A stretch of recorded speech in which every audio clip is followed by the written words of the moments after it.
اے خدا کے بندو، یہ چند دنوں کی زندگی ہے، ہم یہ بھی نہیں کہتے کتنے دنوں کی، چند دنوں کی کہنا بھی مناسب نہیں ہوگا، ہمیں نہیں معلوم ہم کتنا جیئیں گے، لیکن ایک زندگی اتنی لمبی ہے کہ اس زندگی کا تصور میں مولانا روم رحمت اللہ تعالی علیہ کی ایک حکایت سے آپ کے سامنے پیش کرنا چاہوں گا، شاید کہ یہ بات آپ کے دل و دماغ میں اتر جائے۔ پوری توجہ کے ساتھ آپ گفتگو کو سماعت فرما رہے ہیں، مزید میں آپ سے توجہ کا طلبگار ہوں۔ آپ دیکھیں مولانا روم رحمت اللہ تعالی علیہ ایک حکایت مثنوی شریف کے اندر نقل فرماتے ہیں۔ ایک بادشاہ تھا اور وہ اپنے حواریوں کے ساتھ، مصاحب کے ساتھ بیٹھا ہوا تھا۔ ایک بابا کا گزر ہوتا ہے،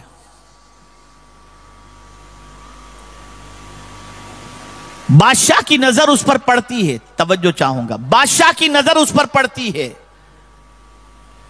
جیسے ہی نظر پڑی، بادشاہ کو تھوڑی سی مستی سوجھی اور بادشاہ نے یہ سوچا کہ ذرا بابا کو بلا کر تھوڑا سا مذاق کر لیا جائے۔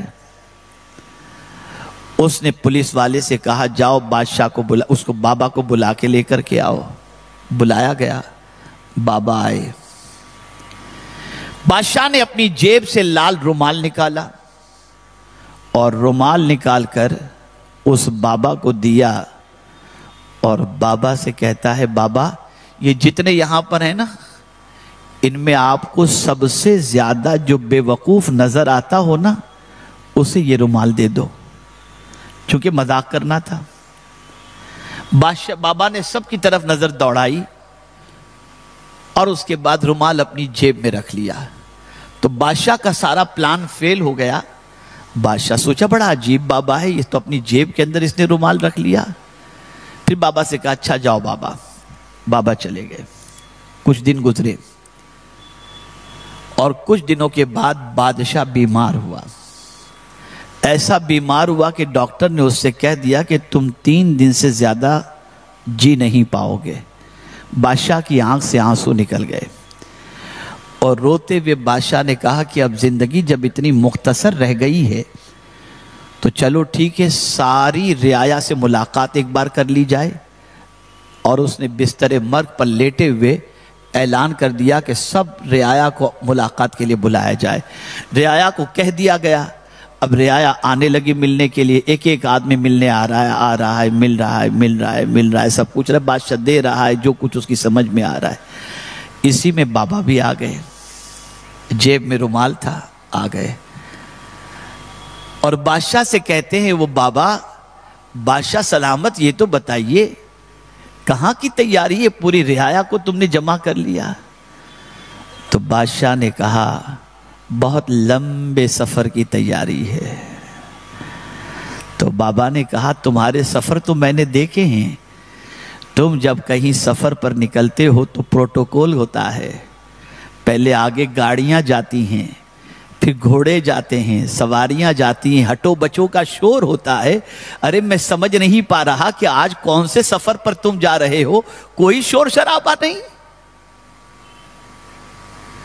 بادشاہ کی آنکھوں میں آنسو آ گئے۔ اس نے کہا میں ایسے سفر پر جا رہا ہوں جہاں کوئی پروٹوکول کام نہیں آتا، جہاں کوئی سواری ساتھ نہیں چلتی، وہاں تو سوار ہو کر جانا پڑتا ہے، کوئی سواری ساتھ نہیں ہوتی ہے۔ میں ایسے سفر پر جاتا ہوں جہاں گاڑیاں بھی نہیں ہوں گی، کوئی دوسرا بھی نہیں ہوگا۔ بادشاہ نے جب یہ کہا تو بابا تو سمجھ ہی گئے تھے۔ تو بابا نے کہا اچھا یہ بتاؤ وہاں کے لیے کچھ تم نے بھیجا بھی ہے؟ جہاں تم جا رہے ہو وہاں کچھ ہے تمہارا کوئی پہچان والا، کچھ کام کاج، جیسے کچھ مکان بکان کچھ انتظام ہے جہاں تم جا رہے ہو؟ بس اتنا کہنا تھا کہ بادشاہ کی ہچکیاں بن گئیں اور اتنا رونے لگا، کہا کاش جہاں کا سفر ہے وہاں کی تیاری میں کر لیا ہوتا، میں نے تو ساری زندگی یہیں کی تیاری میں گزار دی۔ بس اتنا سننا تھا۔